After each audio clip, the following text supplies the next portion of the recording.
va, ça glisse vachement. Hey, salut à tous, aujourd'hui on se retrouve pour une nouvelle vidéo. Et aujourd'hui les gens, je suis avec Nuno. Salut. Au Portugal.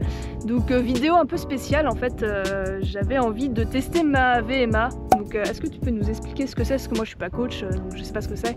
Alors en fait la VMA c'est très simple, ça veut dire vitesse maximum aérobie.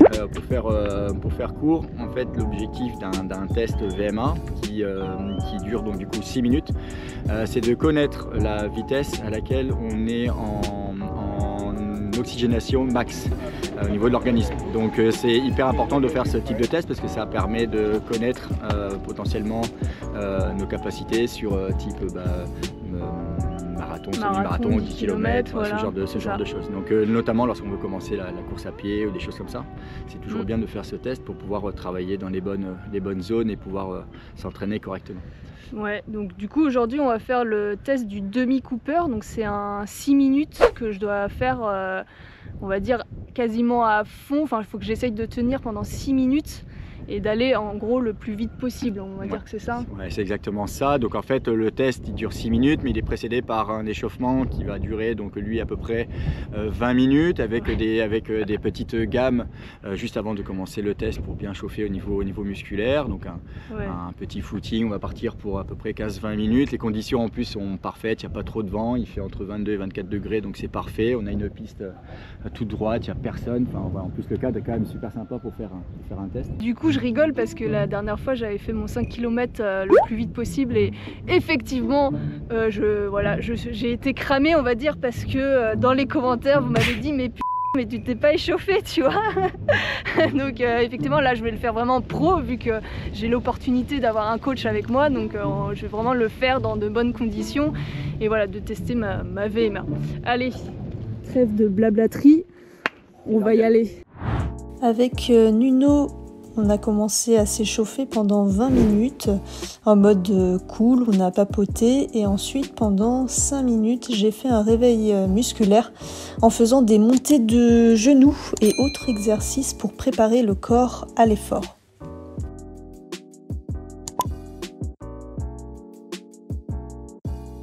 Il y a la ligne là-bas, donc en fait au départ tu vas commencer par du coup les montées de genoux. T'es prête? Ouais. Allez, c'est parti, let's go. Allez, voilà. Vas-y, tranquille. Voilà, c'est ça. Et après tu reviens tranquillement. Voilà. Tranquille, voilà. Ok, très bien. Alors ici, après tu vas faire exactement la même chose, mais ici tu vas faire des montées de genoux, d'accord? Okay. On va bien chercher, d'accord? Tac, tac, tac, tac, tac. Ok, très bien. Et après tu reviens tranquille. Tu peux même revenir en marchant, tu te détends. Allez, c'est parti pour 6 minutes de course intense. Je démarre assez rapidement, puis je prends un rythme qui me convient. Courir pendant 6 minutes, c'est à la fois court et long. Il ne faut pas se cramer avant la fin, mais en même temps, il ne faut pas non plus avoir du jus en fin de course. Le but, c'est vraiment de tout donner du début jusqu'à la fin.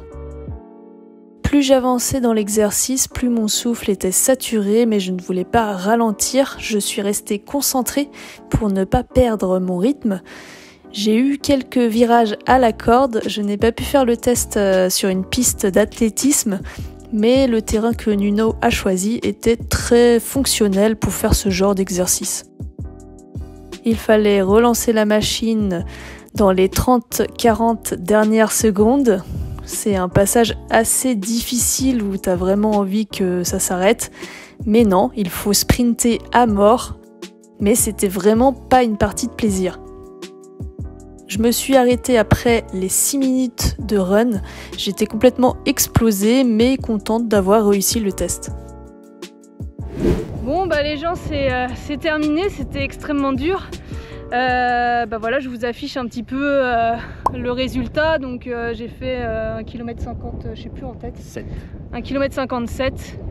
Donc qu'est-ce que ça vaut? Qu'est-ce que ça donne Alors ça vaut que tu as une VMA à l'heure actuelle donc de 15,7 km/h. Ah, c'est cool. Donc ce qui est quand même relativement intéressant. Tu as été assez constant donc, du début jusqu'à la fin. Okay. Donc ça c'était pas mal, et surtout grâce à ça tu vas pouvoir notamment sur tes séances de fractionnés de savoir en fait à quelle vitesse tu vas devoir les courir, notamment sur les fractionnés courts et les fractionnés longs. Okay. Sachant que sur les fractionnés longs on ne court pas à 100% de la VMA, c'est un petit peu moins. Okay. mais c'est surtout parce qu'en fait grâce à ça, ça va te permettre surtout de connaître ton potentiel sur des distances type 10 km, semi-marathon ou marathon, puisqu'on les court en fait un certain pourcentage de la VMA.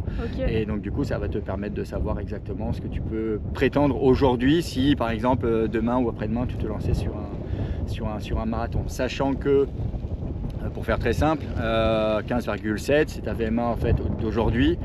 Maintenant, si effectivement on cherche à l'améliorer, on travaille spécifiquement là-dessus sur des cycles qui peuvent durer 1 mois, 2 mois, 3 mois, pour faire en sorte que du coup la VMA soit un petit peu plus haute et que ça veut dire que ton seuil d'oxygénation soit un petit peu plus élevé. Voilà. Après, je pense que les abonnés vont sûrement me poser la question, qu'est-ce que ça vaut 15,7 VMA sur, je sais pas, un 10 km, un semi, un marathon? Est-ce que tu sais en tête à peu près? Non, j'ai pas les idées comme ça en tête de manière à la minute près, mais ça, par exemple sur un 15,7 on peut prétendre à un 10 km entre on va dire 41 et 42 minutes à peu près, voilà, dans ces eaux là, donc ce qui est quand même relativement après c'est approximatif, c'est pas vrai, c'est pas, mais ça donne une estimation de potentiellement qu'est-ce que tu vaux sur telle distance, et c'est plutôt intéressant. C'est pas une valeur de performance en soi, voilà, il faut pas dire voilà j'ai 15,7 c'est peu, c'est beaucoup, en fait non, c'est juste dire voilà, aujourd'hui quand toi tu cours à 15,7 km/h, en fait